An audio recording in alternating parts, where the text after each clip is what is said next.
there are a couple of levels at which you have to view them.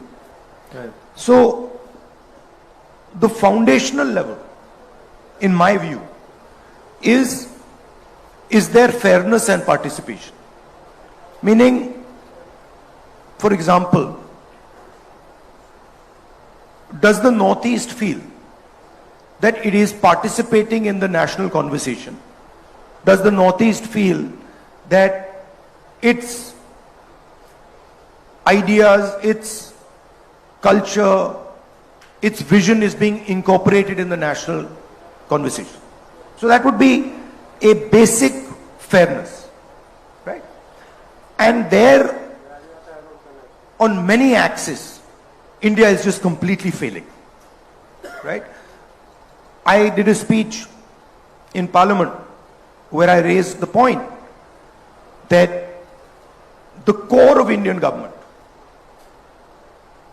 90 people who run this country, and they have much more power than MPs and MLAs. They decide policy. That's not how it was supposed to be. MLAs and MPs were supposed to decide policy. And that's how we started. But today bureaucrats decide policy. And so I looked at the 90 top bureaucrats in this country and I was shocked. I mean, I was completely blown away. 3 of them are OBCs. Now the question arises, what is the percentage of OBCs in India? What is the percentage of Dalits in India? What is the percentage of tribal minorities in India? If we do not know that, we cannot even begin to question, to address the issue of fairness. No, fairness, right? We know by and large there are 50% women in India. So we have a sense of, okay, we know how to address this issue. Because we know there are 50% women, and so it should be by and large 50% breakdown. If I see 50% women sitting here, I'm comfortable, right? But in large areas, we just don't know it. So for me, the caste census now is a central pillar of thinking about equity in this country. So that would be at the broader level. And then you say, okay, are we giving our kids the type of education we should be giving? Are we giving them and their parents and their grandparents the type of healthcare system that we should be giving them? And then there we have examples.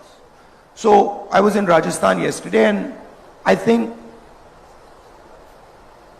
the healthcare solutions that we have come out with in Rajasthan are cutting edge anywhere on the planet in the 21st century. And so there we can see that, okay, there are some ideas that Rajasthan has developed.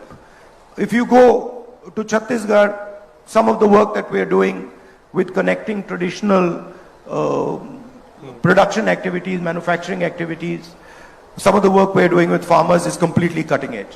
You go to Karnataka, the social security system we have set up in Karnataka is cutting edge.